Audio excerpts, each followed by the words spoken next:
which is a young donor, which will enable us to remove the kidneys, the liver, and the heart and lungs as well.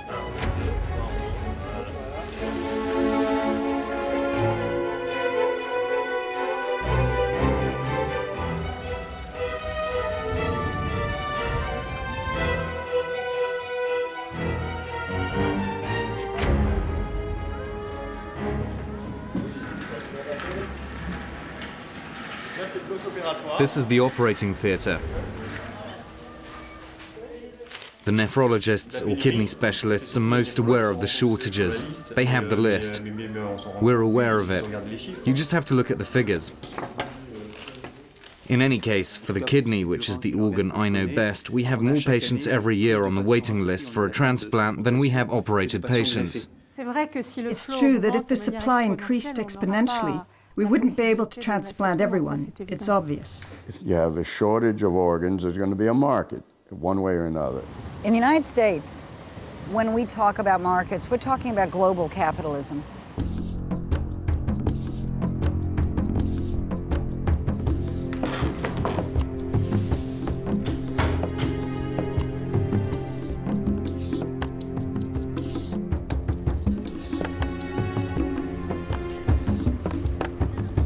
In recent decades, the kidney has become the most sought-after organ in France.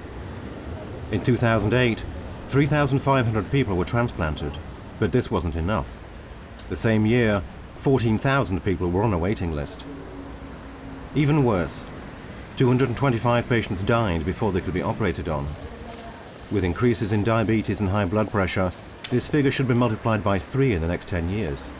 The need for a new kidney could affect anyone at any age and at any time. Why so many? Why in the 21st century are people still dying from curable diseases? To find out, we have ventured into the secret world of renal transplants and the worldwide kidney market.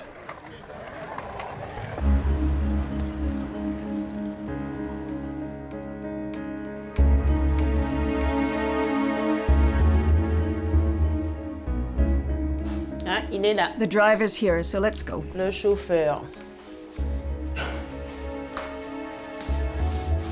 Bon, ben on y va, hein? So let's go.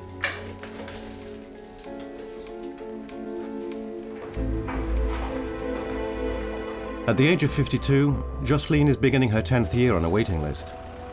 Prior to transplantation, patients live on dialysis. It's their only chance to survive.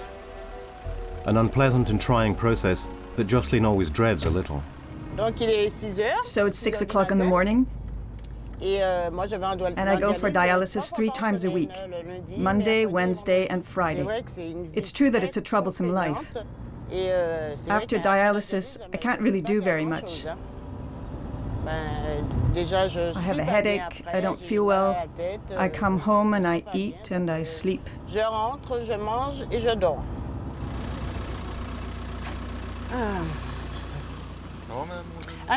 Bye, I'll see you later. Jocelyne has been coming to this dialysis centre for 8 years, an interminable time, considering that on average, a patient waits just 18 months for a transplant in the province and 33 months in the Paris region.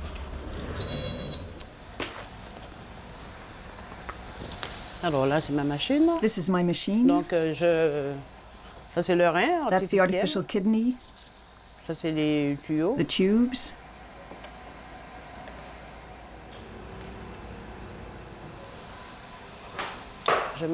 I'll just settle down and wait for the nurse. Nice and quietly. How are you? Fine. I didn't write down the blood pressure. I'll do it later.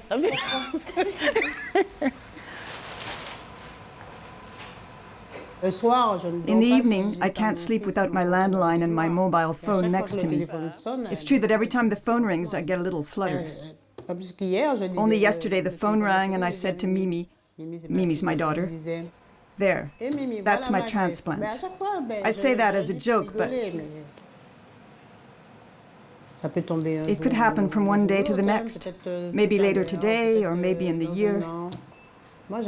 I keep hoping. That's what helps me to get through the dialysis. We'll start the dialysis. C'est parti pour 4 heures.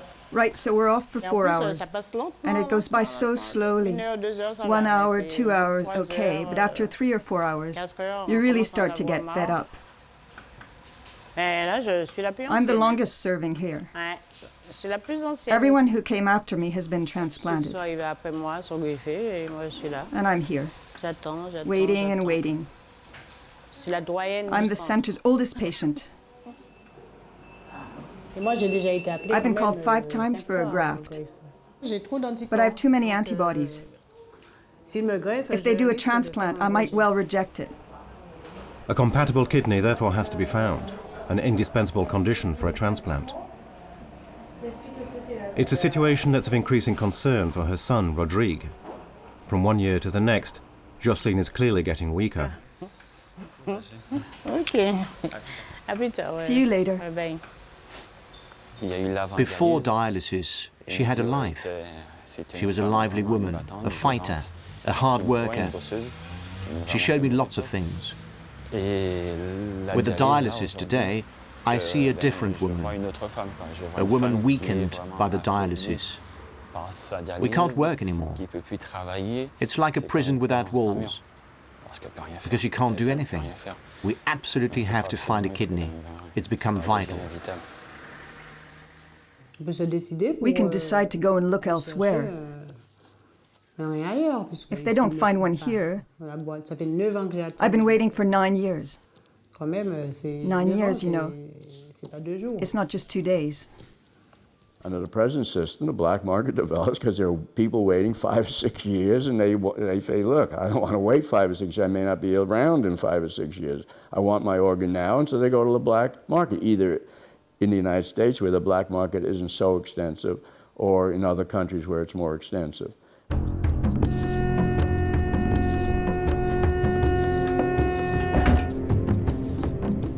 What Jocelyne wants is a kidney, now. To find it, Rodrigue has decided to sidestep the mainstream medical circuit. We're going to the south of France to meet someone who's selling their kidney. In the family, we've decided to contribute. We'll see what the price is. A human life doesn't have a price, you might say. And it's true, but our resources are limited.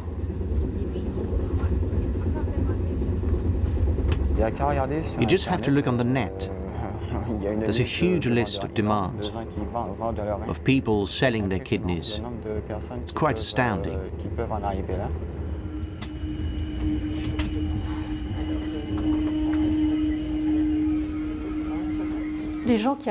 There are a lot of people expecting to make money, and as head of the biomedicine agency, I regularly receive letters from people in neighboring countries trying to find out who they should contact for selling a kidney. 41-year-old Pierre is one of the sellers. In 2007, with his wife, he created an argan oil business. It's a fashionable product and prospects were promising, but the couple were hard hit by the economic crisis. Orders stopped coming in and the company went under. Pierre was soon broke. Poverty was knocking at the door, but Pierre refused to give in. A few months ago, he decided to sell a kidney. It's illegal and he risks a jail sentence of up to 7 years, so we've decided to protect his anonymity. We were working up to 18 hours a day, working so hard for nothing in return.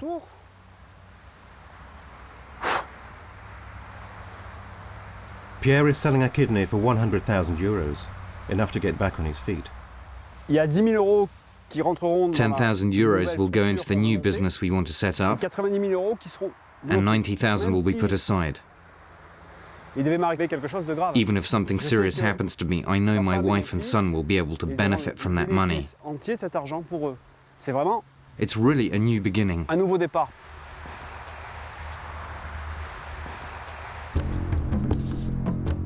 In order to sell his kidney, he went on the internet. An ad on the web is all it takes.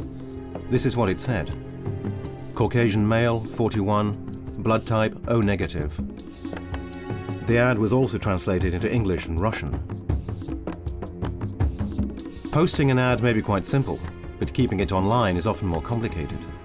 search engines regularly remove such propositions, refusing to participate in organ trafficking. Google took me off. But I found another site, a site for auction sales. And as there were no organs for sale on the site, it wasn't listed as being forbidden. You just need to right-click on the site's HTML page and you can see that certain words are forbidden. After that, you can activate the system. The net often has surprises in store, however, and it's sometimes hard to find determined and reliable buyers. I got some replies. Some of them were serious and others were completely crazy. The most serious answer I received was from this person. They didn't try to negotiate the price. They're leaving it on standby because they're very scared. What I'm doing is like dumping. I'm trying to motivate them to conclude the negotiation. If the deal is concluded, the operation will have to take place abroad where laws are less stringent and where transplants of this type are not regarded as illegal. An operation, all-inclusive, will cost the buyer €150,000. Since 2007, all it takes to find a kidney for sale is to type kidney on the net, a phenomenon perhaps linked to the crisis.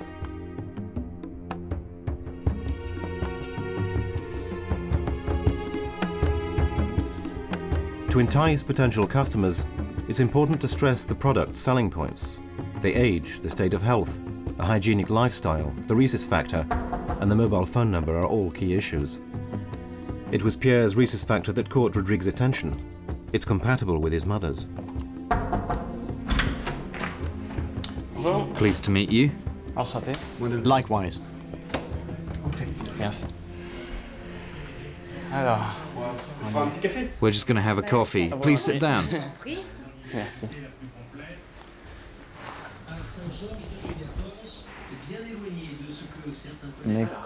How did you come to want to sell your kidney? By force of circumstances. There are 3 of us living off €683 and a few centimes. It's not what we want for our son.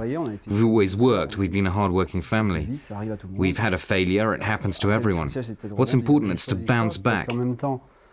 I've chosen this because I'm not destroying a life, I'm saving one.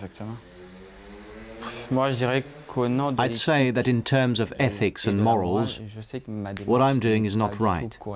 But I lost my father not long ago, and I don't want my mother just waiting to die.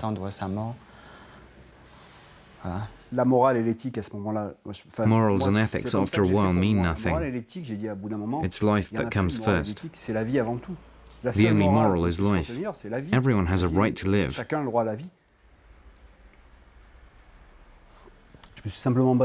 I based my price on what exists already, relative to the blood group and to the prices that are being asked, between 80 and 100,000 euros. For me, at that price, it's not possible. We don't have the means to buy, to compensate you at that price. You can use that word, it's not pejorative. I know, but at 80,000, it's much too expensive for us. We find ourselves with an ambiguity. I'm trying to sell an organ to save a life, but if, on the other side, there aren't the means, I'm not going to let them go because I'm not getting what I'm asking. We know that we're sending the person to the morgue in some way. Good luck. If I could, if only I could. No, I understand. It's the encounter between 2 afflictions, a social one and a health affliction. That's exactly what it is.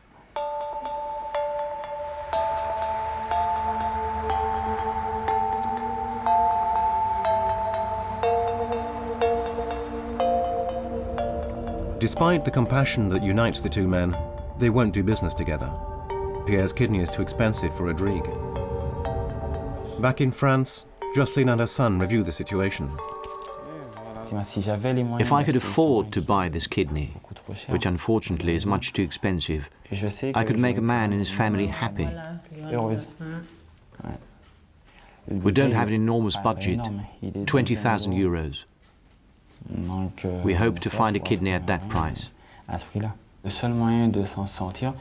The only way is to go and buy a kidney abroad. Saving the life of the woman who brought me into the world goes beyond all the laws that exist on this earth. Going abroad is strictly forbidden by the law. So find me a compatible kidney. That way I'll stay in France. But if they don't find one... I'd rather spend the rest of my life in prison, if my mother can live. You mustn't go to prison, because I'm not going to live. Toto. My God, she's so beautiful. My little darling. Come and give Granny a kiss. You're so pretty, my angel. Give me a kiss. It does scare me, but if there aren't any other solutions... It makes me even more scared. Going abroad is really stressful. And we don't know what we're getting into. I trust my son because I know he's the wily sort.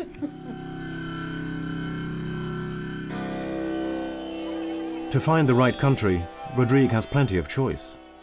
Be it in Latin America, India, Pakistan, China or Eastern Europe, there's no shortage of sellers around the globe. The traffic began during the 1970s.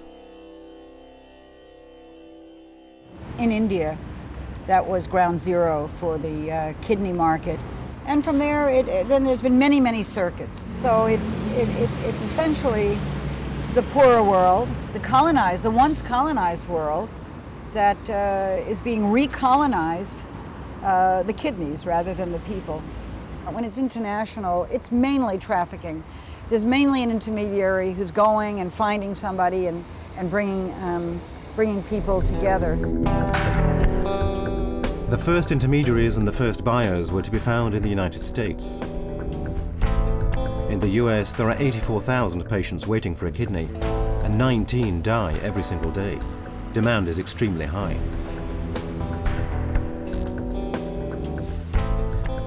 Jim Cohen lives to the north of Los Angeles. A groundbreaker in the field, he doesn't see himself as a trafficker, but as a transplant coordinator.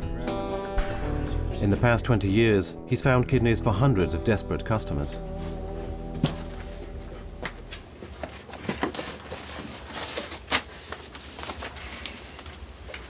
You got Maxie boy. Hi, good morning. It's Jim Cohen from Los Angeles. I coordinated the transplant for Steve. It's Tuesday around noon. My number is 818-50423. Thanks. And he's in the real estate business with his wife. He needed a kidney transplant, and I sent them to China, where he got his transplant, and his wife went with him.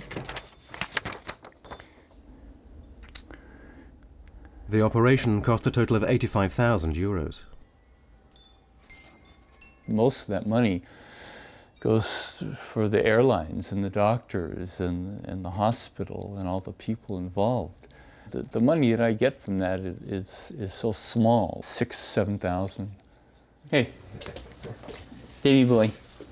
I think it's just that need arose. People didn't want to just wait and get sick and die. They looked for other sources, and that's basically how I became involved in doing this. There are plenty of organs available in other countries. I have no say in that. I just coordinate everything.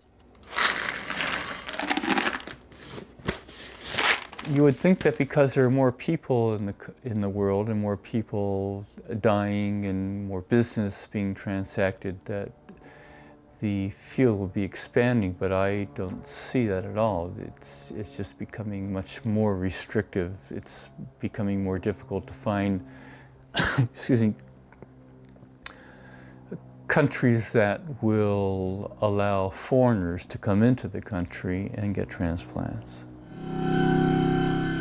Through international pressure, many developing countries have gradually decided to adhere to European and American standards. Laws have been drawn up to ban the sale of organs. But such legislation has not been as successful as expected. and trafficking has only worsened.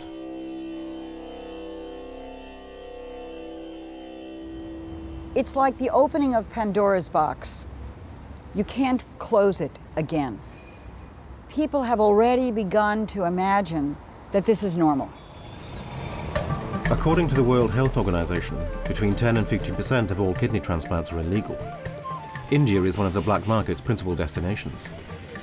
It is in Chennai, regarded as the country's medical capital, that Rodrigue begins his quest. The cost of a renal transplant here is not more than 20,000 euros, a price his budget can meet. You know where is MR Hospital? MR Hospital, yes. MR Hospital.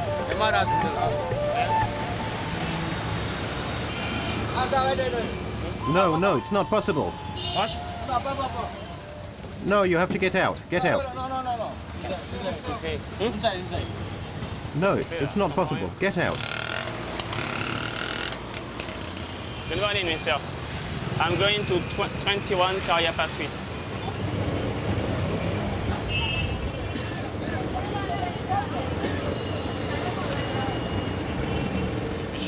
I haven't come here unprepared. I've honed up a lot on the net. I've found loads of names, of doctors and hospitals. I'm a bit lost, and I must confess it's a big town. There are so many people, and the noise is deafening. I don't know how I'm going to find my way around. Chennai has around 30 transplant centers. Rodrigue is going from one appointment to another. In 1994, India decided to conform and to introduce laws. Selling kidneys has since then been officially forbidden. We therefore accompany Rodrigue using a hidden camera.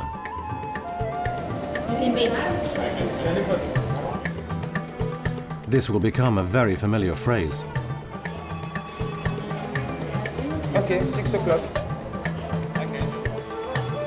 Appointments in India are not always made for specific times. Rodrigue has to learn to wait and to bide his time.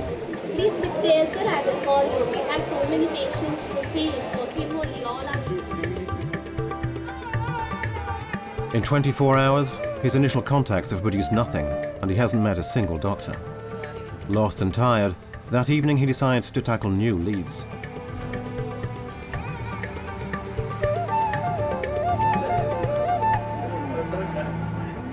It's true that the amount of time spent looking is enormous. Enormous. I've been told about the MR hospital, which apparently does a lot of renal transplants. I'm going to take a look. The operations have prices, like at the supermarket.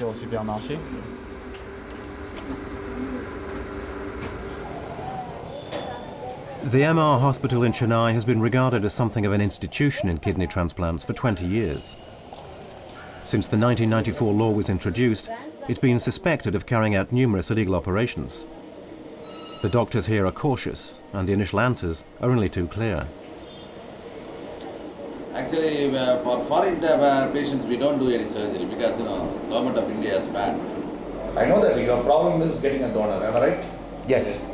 So that is the main problem. We Indians, we cannot no more help you in giving any donors. Rodrigue decides to mention money. As ever, the magic word has the same effect, and miraculously, the names of various surgeons are pulled out of a hat. I'll just find out later. I'll get you the phone number. Well, I'll just give you the phone number. You just make a call from the public booth. Okay. And then try to go there and find out whether the doctor will be interested. Okay, I'll tell them to wait till he comes. He'll come in another an hour and a half. We'll see whether government of India has relaxed the ban or something like that. Okay. Because he's the one who is going to do the surgery and whatnot. Okay. You understand? Yes. We have nothing to do with that. Okay. There is definitely a certain wariness here. The surgeons are being careful and are testing Rodrigue. They won't come to meet him. The days go by and he can't wait any longer. he will soon have to return to France. At this point, I think I'm going to be going back empty-handed. I'm getting nowhere. I have the impression I'm wasting my time.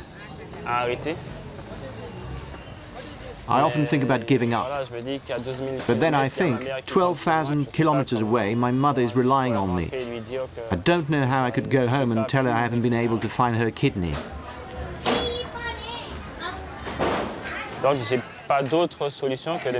So I don't really have any other solutions, apart from just getting out there and seeing if I can find an intermediary for finding a kidney.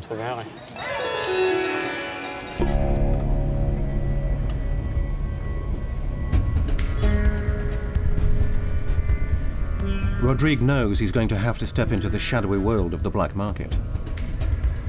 On the internet, he found the name of a certain neighborhood, Villy-Vacam, and more precisely, a specific street known as Kidney Street. He asks his driver to help him. Ramya is a cobbler. For some years, she's been acting as an intermediary between foreigners looking for kidneys and the dealers operating in Chennai. In a hurry, the driver immediately asks for the phone number of a dealer. Ramya is not pleased. She's the intermediary. There's no way she's going to lose her commission. If you don't want to negotiate with me, forget it.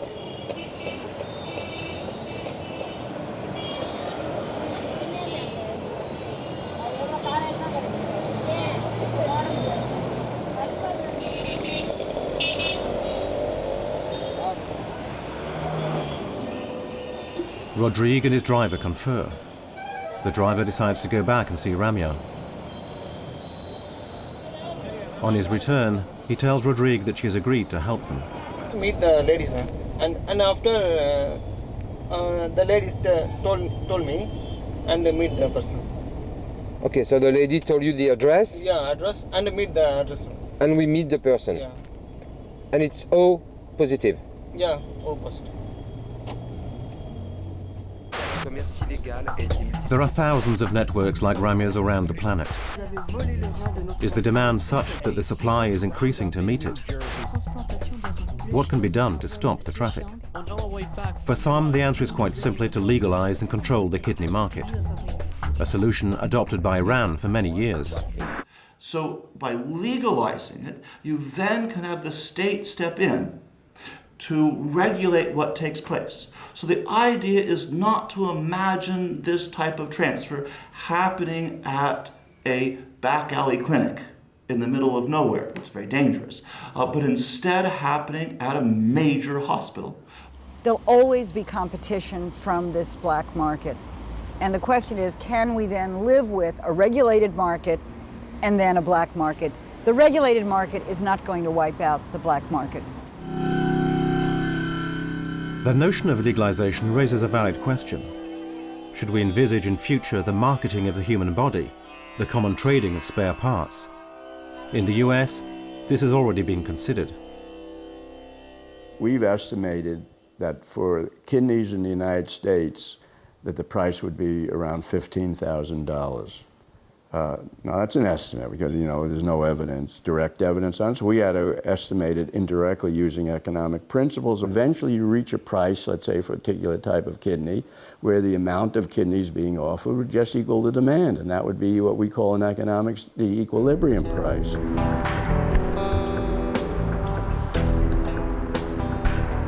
Certain countries may have legalized the sale of kidneys, but this is not the case everywhere, and particularly in the industrialized nations. What is the situation here? We head for the United States to find out where the demand for the organ is the highest. Often a precursor in health issues, the US has for years been seeking ways of overcoming the shortages. Unlike France, the law here authorizes living donations outside the family. Each and every American can decide to give a kidney to the person of their choice. A legal flexibility that the Department of Urology at Los Angeles' biggest hospital exploits. The department can boast of more than 5,000 renal transplantations. You trying to get out of this place? Go left. That'll get you out. All right, we'll see you later. Dr. Veal is a kidney specialist. Good, thank you. To overcome shortages, in 2007 he decided to set up an ingenious system called the chain. I do about 100 transplants a year. Last year I did 106 transplants. But we have a very large program. We perform 300 to 330 transplants a year. Hello again, Mr. N.A. Mr. N.A. is a special guy, is that he is going to be participating in one of our chains. He has a friend who wanted to donate a kidney to Mr. N.A. So Mr. N.A.'s blood type is B, his friend's blood type is A. His friend wanted to donate a kidney to him, but of course we couldn't do that transplant because the blood didn't match. So what's happening is that Mr. N.A. is going to get a kidney from a total stranger who has B blood that matches Mr. N.A. And then his friend who has A blood is going to pass that generosity forward to the next recipient that has A blood, and their loved one is going to give it to another person, and so on and so forth. I'm amazed that they didn't think of that a long time ago. If I could shout on the street, I will go out now on the street and I say, people, come and donate and be part of the exchange program. This is the most marvelous thing that could happen. I can't wait to meet the donor, to get to know and be thankful, because even though they didn't assign their kidney to me, it did arrive to me. It's a complete trade and barter situation. Harry gives a kidney to Celia, Regis's mother. How are you feeling? Fine. Excellent. Meet Keenan. In exchange, Regis will give his to Keenan, Jenny's husband. You're welcome. You're welcome, man. You too, man. I appreciate it. Come on, I cannot.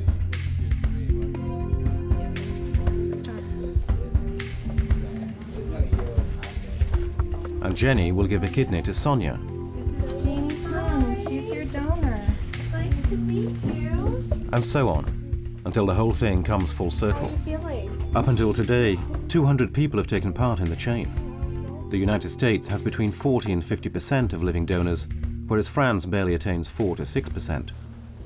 And here you'll meet our coordinator, Suzanne McGuire. Suzanne not only coordinates all the patients and their appointments, but she also communicates to coordinate it with the other center. Donor and recipients, come on in here. Here she is. Suzanne at UCLA. This is Suzanne here on the phone. That it's appropriate to test donors. We would go ahead and cross-match any potential donors, even though we know, especially if they know that they're incompatible. Okay, take care. Bye-bye.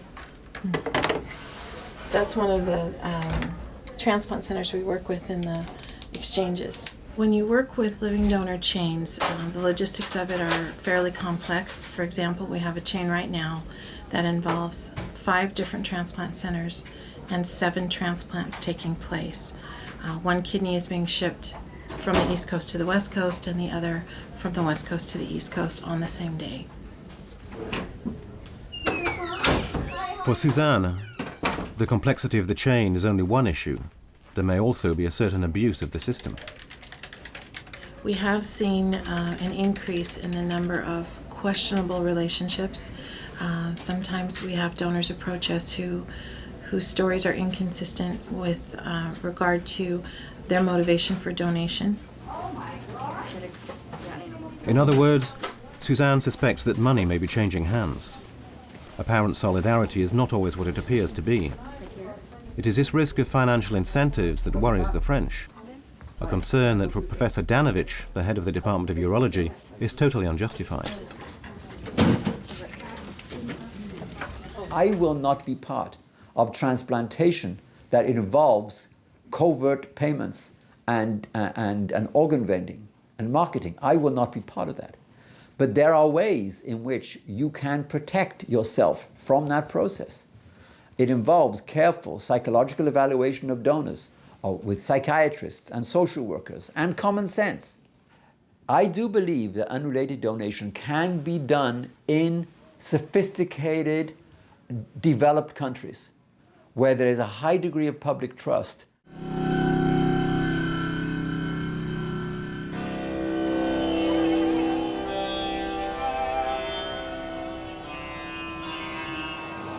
Back to Chennai in India, where Rodrigue is still looking. He meets the cobbler again. She's supposed to be giving him a dealer's phone number. Wait, there are too many people. I'll give it to you after.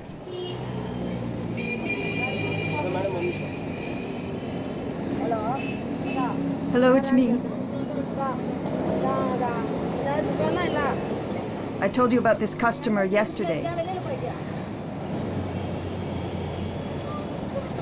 I'd prefer you to do the negotiating.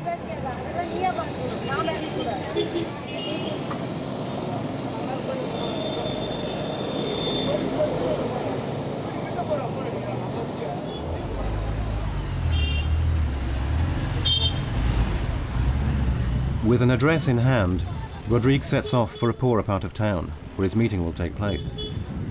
Once there, he learns that the dealer, a woman, has changed the location. She's been careful. Finally, they meet in a popular cafe a few hundred meters from the hospital where she works. It's a noisy place, deliberately so. The woman never gives us her name. As the discussion begins, she raises the subject of money right away. The price is 11,600 euros, right? Just for the operation, you'll need 5,800 euros. We're talking 10 days in hospital for the patient, and for the donor... And how much is it for the donor? For the donor, it's 1,740 euros. No, it's 3,200 euros. In 1 year, I've organized 1,000 operations. 1,000? 1,000?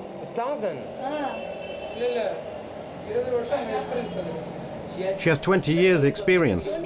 I have 20 years' experience. Australia, Malaysia, Canada, France, just with patients in Chiang Mai. And at the moment, how many donors do you have?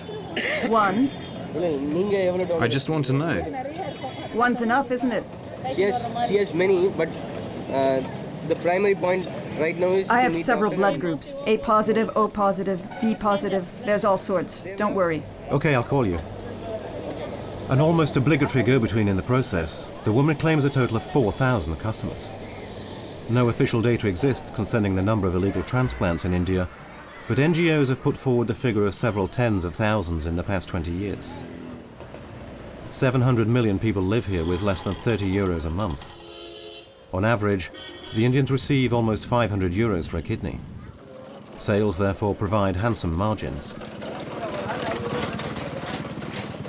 Who are the sellers? Rodrigue wants to meet them. He heads for a village called Kargil Nasyar, 40 kilometers from Chennai. The population here is made up of day workers who make barely 70 centimes a day. Around 30 villagers have taken the plunge and sold their kidneys. Asha Mati is one of them. I was having family problems at the time. People gave me some advice and told me about a village called Kispakam, where I could get between 1,400 and 2,200 euros for selling a kidney. Ultimately, I received 400 euros. Two people I know were ready to sell their kidneys. I dissuaded them, explaining that they'd only be worse off, because they'd only get a pittance. Even today, it still hurts. When I sit down or stand up, it's painful. It's getting harder to work. The pain is due to insufficient healing. After the operation, instead of resting, the women go back to hard work, lifting heavy loads. Their wounds don't close up properly, and they continue to suffer. In Chennai too, women from poorer quarters attempted to sacrifice a kidney through extreme poverty. Ashok Kumar, for example, badly needed money.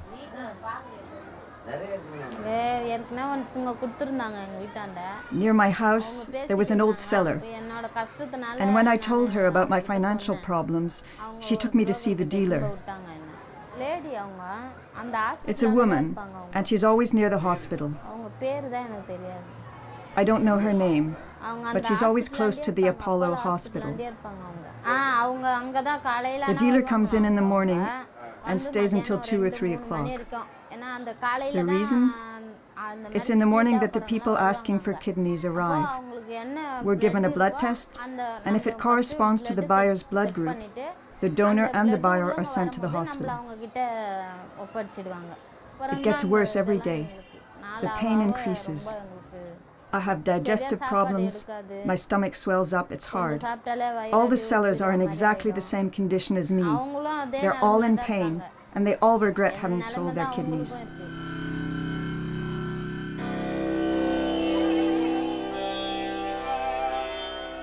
Buying on the black market is something I really don't like.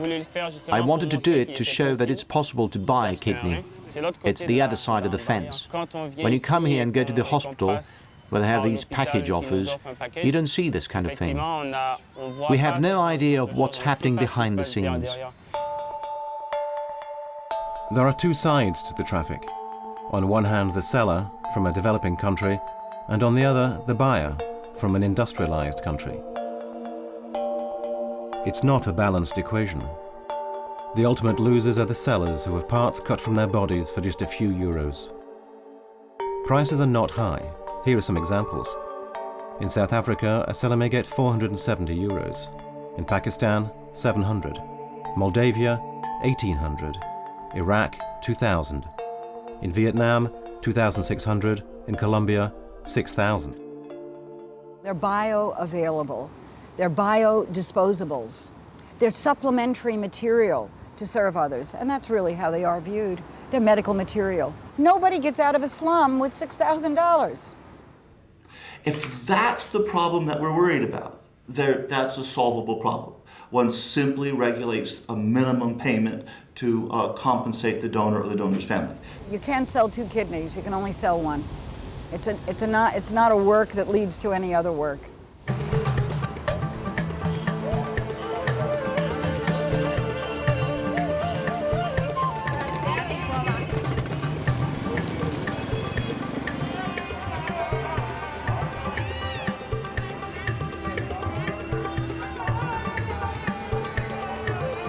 As Rodrigue waits for the dealer to set things up, he also follows other leads.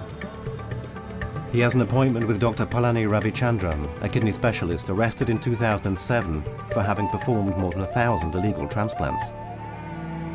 Now released, he continues to practice. When he reads Jocelyne's case file, he makes an extraordinary diagnosis. But now you cannot do transplant with this result. If you do transplant, chances of kidney failing is 80%, because antibodies will kill the kidney. First thing is you have to make it negative.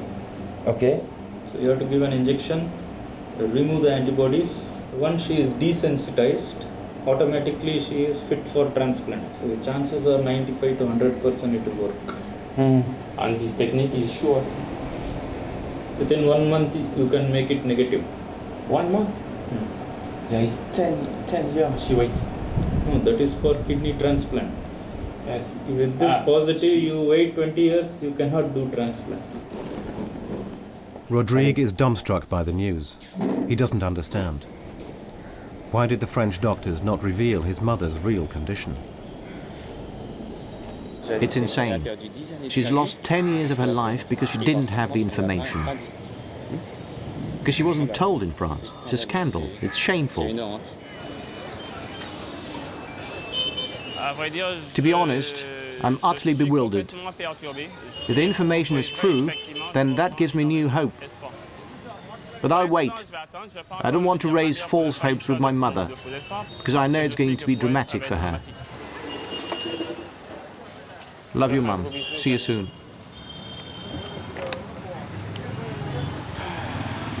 Rodrigue's journey comes to an end.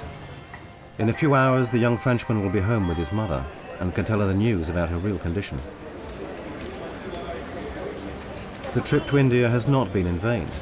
He knows that the desensitization and transplantation via the dealer will cost 19,000 euros, 1,000 less than his budget. I've kept a little souvenir. It's the entry form you get when you arrive. There's something funny on it. They've included medical tourism as a reason for coming to the country. Some people come on business and others for healthcare. Se faire soigner. Officially. Officiellement. India is not the only country to have developed medical tourism. About 50 countries around the world offer this kind of all-inclusive treatment package. A number of highly specialized travel agencies sell attractively priced hospital deals. It's a whole new economic sector, and if the financial analysts are to be believed, by 2015 it could be worth around 17 billion euros in the USA alone. The pioneers of the system are in the United States, men such as Rudy Rupak. In 2002, he founded Planet Hospital in Los Angeles. Today, he has almost 3,000 customers. As it is, there's some that are doing a good job at it, but there's many who are not, because they think this is easy to do, and then they quickly realize it's not, and they eventually fail in doing so. And I'm trying to counter that by talking to congressmen and talking to senators and trying to pass laws to regulate our industry, because we should not self-regulate. Without the internet, medical tourism agencies wouldn't exist. There are around 100 in the US, and with demand ever rising, 2 more are created every week. After porno, the most searched item on the internet is healthcare. People are looking for different medical questions, people who are sick looking for solutions, or whatever. Healthcare-related search is the second largest searched item on the internet. The concept behind this new website, instead of choosing a destination and then the airfare, the hotel, etc., here you choose the surgery, you get the estimate, you make an appointment, and then you book your travel. Okay, let's go to kidney transplant. We have the information for you, who the doctor is, what the cost is, $26,000. This is India. How much would it cost in the States? At least $120,000, if not more. Usually more, usually $200,000. What Rudy doesn't say is that India will agree to the transplant if the patient brings an American donor with them. Hi, Jennifer. Hi, that's Rudy. Hi. Okay, I'm responding to your email. You would arrive, let's say, on the 5th, and you'd stay, at a hotel overnight on the 5th. Then you'd switch to the hospital on the 6th. How would you prefer to do this, by credit card or by wire transfer? Yeah. Payment conditions are quite simple, therefore. But they could be facilitated further if transplants were covered by health insurance.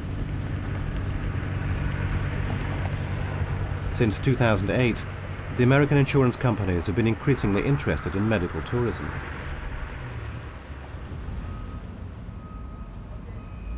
Adam Goya works in the sector. He has understood that it's a growing market and that getting patients out of dialysis can be a profitable concern. If I'm paying $100,000 a year, less copay for, many years, clearly that's going to add up to a lot of money.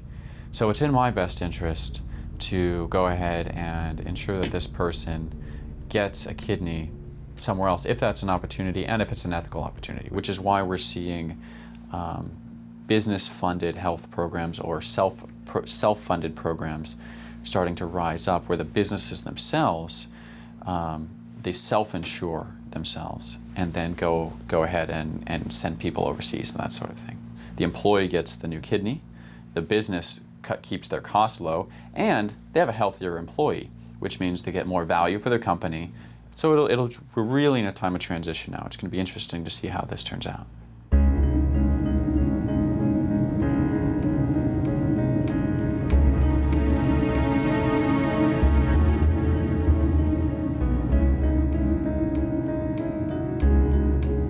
As the Americans continue to attempt to find solutions to the kidney shortage crisis, Rodrigue returns to Reims. It's time to take stock with Jocelyne. He's going to announce the bad news.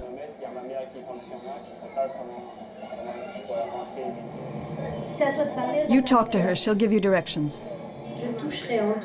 I was told I could get between 1,400 and 2,200 euros for a kidney. Finally, I just got 400 euros. But now you cannot do transplant. Chances of kidney failing is 80%. Well, for a surprise, it's certainly a surprise. 10 years of dialysis and nobody told me, even if they don't do it in that center. Without it, you're inoperable. So why is your doctor selling you hope, when all it takes is to tell you what the real situation is? In any case, if there's a solution, I'm not spending my life in dialysis, that's for sure. I know they do that in India. At the Apollo Hospital, which I visited, it costs $11,000. We can try and organize it, so that if it can't be done in France, then we can go to India. Why can others do it and not you? If I can be desensitized and they find me a compatible kidney, then I'm ready for anything. To go anywhere just to stop this dialysis business, because I'm really fed up. It doesn't matter where, even if it can be done in Marseille or Paris. If it doesn't work, at least we'll have tried. Yes, it's true that I'm really disappointed. I feel let down and angry. I just can't get over it. Why did they never tell me about this treatment? That's what I'm wondering.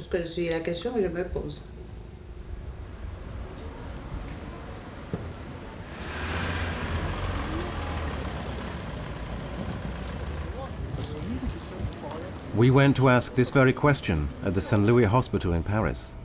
We met Professor Denis Glotz, one of the very few French disimmunization specialists. There are very few centers which do it because it's a difficult technique, because it takes a long time, because the products are expensive. So to give you an idea, in the United States there are maybe 5 or 7 centers that do it, in France too, so it's not widespread. Anyway, in terms of health economics, the savings made by getting a patient of dialysis to perform a transplant justify the initial expense. We're talking about 1/3 of patients who are immunized and 5 to 10% who are highly immunized.